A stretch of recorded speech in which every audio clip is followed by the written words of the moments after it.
کوئی obvious سی بات ہے سرویلنس ہو رہی ہے, وہ ایک عام سے نہتے دو بیچارے نوجوانوں کو ڈائریکٹ گولی مارتا ہے گاڑی کے اندر سے, اور اس کے بعد وہ پاکستان کی سوائل کے اوپر آ کے کرائم کرتا ہے. اس کے بعد بھی امریکہ اس کو بہت زیادہ پش کرتا ہے اس ایشو میں. بعد میں پھر ریمنڈ ڈیوس نے اپنی کتاب لکھی جو ساری دنیا کو اس وقت معلوم ہونا چاہیے, دا کانٹریکٹر کے نام سے. اگر نہیں ہے تو مجھے بتائیں, میں اس کو لوگوں کے سامنے اس کتاب کو لاؤں گا, اور اس میں اس نے کون کون سے انکشافات کیے اور کون کون سی باتوں کو اس نے ایڈمٹ کیا کہ وہ امریکن CIA کی ایک ذیلی اداری سبسیڈری ایک کانٹریکٹر ایجنسی کا ممبر تھا اور پاکستان میں دہشت گردی پھیلا رہا تھا.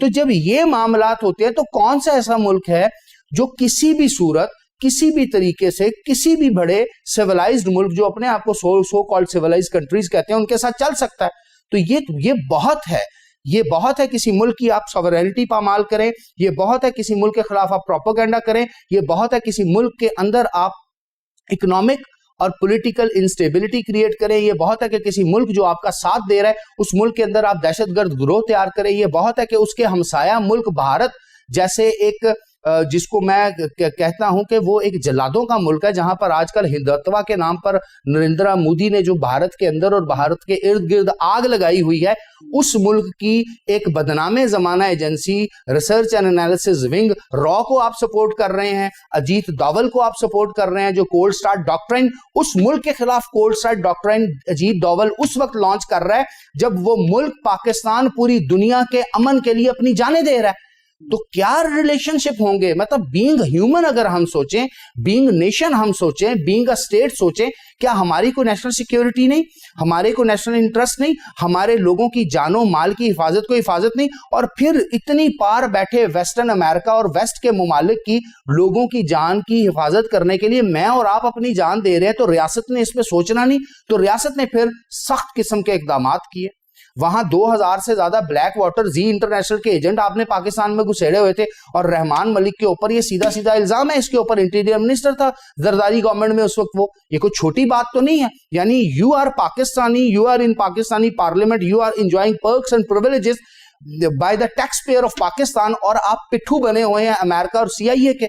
تو یہ بہت ہوتا ہے کسی بھی قوم کے لیے کہ آپ اس کی بیک سٹیبنگ کریں اور ہم آپ کے ساتھ بڑے اچھے اور بڑے خوشائن طریقے سے رہیں. تو ہم نے ریلیشن شپ نہیں ختم کیے, نہ ہم کر رہے ہیں. اور تیسری امپورٹنٹ چیز, 2004 میں جب مشرف نے گوادر پورٹ کی اناؤنسمنٹ کر دی, 2013 میں نون لیگ میں نواز شریف نے جب سی پیک کی اناؤنسمنٹ کر دی, تو obvious سی بات ہے امریکہ جس پلان کے لیے اس ریجن کو ولنریبل بنا رہا تھا, پولیٹیکلی ڈیسٹیبلائز کر رہا تھا, انسٹیبلٹی کریٹ کر رہا تھا, وہ پلان تو اس کو اپنے اب خش و خاصاک میں اڑتے اور بہتے ہوئے نظر آئے, وہ راکھ کا ڈھیر اس کو نظر آئے. پاکستان کے اگینسٹ میڈیا پروپیگنڈا کیا گیا, میڈیا وار کی گئی, 5th جنریشن وار پھر کیا گیا, ادھر سے بھارت کو, ادھر سے افغانستان کے اندر کچھ فریکشنز کو, چھوٹی چھوٹی فریکشنز کو اکٹھا کر کے پاکستان کے جو جوان ہیں, آرمی آفیسرز ہیں, جو سویلین ہیں, ان پہ بارڈر پہ اٹیک کیے گئے. ہم نے وہاں پر اپنی ایک باڑ لگا لی, فینس لگا لی, اس کے اوپر پوری دنیا پہ پروپیگنڈا کیا گیا. پاکستان میں موجود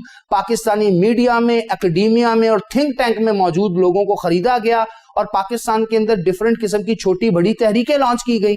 پاکستان کو ایک بیسیکلی تشدد پسند اور ٹیررسٹ کنٹری ڈکلیئر کرنے کے لیے یا پوری دنیا کے سامنے لانے کے لیے ایک ماڈل پیش کیا گیا. اور اس سے پہلے میں آپ کو بتا چکا ہوں کہ کس طرح بھارتی جو ہیں وہ مطلب سینہ چوڑا کر کے پاکستان کو ایپی سینٹر آف ٹیررزم کہہ رہے ہیں, اور خود وہ دنیا کا سب سے بڑا ٹیررسٹ ملک ہے جس نے کم سے کم پچھلے 74 سالوں سے 1 لاکھ کے قریب کشمیریوں کی مسیکرنگ کی, ان کو قتل و غارت کا نشانہ بنایا. اور خود بھارت کے اندر دلت کا حال دیکھ لیں, شودروں کا حال دیکھ لیں, اسکیجول کاسٹ کا حال دیکھ لیں, سکھ کمیونٹی کا حال بھارت کے اندر آپ دیکھ لیں کیا ہو رہا ہے. تو امریکن فارمولا, بھارت فارمولا, اسرائیلی فارمولا, اور اس ریجن کی پالیٹکس کو وولٹائل ولنریبل بنانے کا جو فارمولا ہے, وہ قطن بھی ایک محب وطن پاکستان کو, پاکستانی ریاست کو, پاکستان کے نوجوانوں کو, پاکستان کی عوام کو نہیں قبول. اس کے عوض آپ جتنے مرضی ڈالر دیں, ہم اس سے برا وقت گزارنے کے لیے تیار ہیں. اگر اللہ نے ہماری مقدر میں سٹون ایج لکھی ہے تو اس کو کوئی ٹال نہیں سکتا. بٹ ایک چیز یاد رہے کہ پاکستان زندہ باد ہے, پاکستان زندہ باد رہے گا, اور پاکستان کی آرمی, پاکستان کے نوجوان, پاکستان کے سویلین جنہوں نے اس وار آن ٹیرر کے دوران اس مملکت کے لیے اپنی جان دی، اپنا مال دیا، اپنی تکلیفیں برداشت کی، وہ اس سے زیادہ طاقت کے ساتھ ٹرین ہو چکے ہیں اس ملک کی جو کیا کہتے ہیں بقا کے لیے اور اس ملک کی حفاظت کے لیے. اور the final note is that کسی بھی صورت ہم جتنے برے بھی ہو جائیں لیکن ہم غلام ہیں رسول اللہ صلی اللہ علیہ وآلہ وسلم محمد عربی کے، اور ہم اسلام کا جھنڈا یہاں سے نکال کے رہیں گے، یہاں ثابت اور اسٹیبلش کر کے رہیں گے، اور اس کے ساتھ ساتھ پاکستان کو دنیا کی ایک moderate political democratic Islamic republic ثابت کریں گے، دنیا کو لیڈ کریں گے، جو کہ غیر کو اور جو کہ ہمارے دشمنوں کو بہت کھٹکتا ہے. بہت شکریہ ڈاکٹر صاحب. جی ناظرین، یقیناً آپ 2001 سے 2011 کے دوران پاکستان اور امریکہ کے تعلقات کے بارے میں ڈیپلی جان چکے ہوں گے، لیکن یہ ابھی سلسلہ تھما نہیں. 2011 سے لے کے 2021 کے دوران پاکستان اور امریکہ کے تعلقات کیا تھے، کیسے رہے، اس کے بارے میں انشاءاللہ اگلے پروگرام میں گفتگو کریں گے. اسی کے ساتھ اپنے میزبان مجیب الرحمان اور فائنل راؤنڈ کی پوری ٹیم کو اجازت دیجیے. اللہ نگہبان.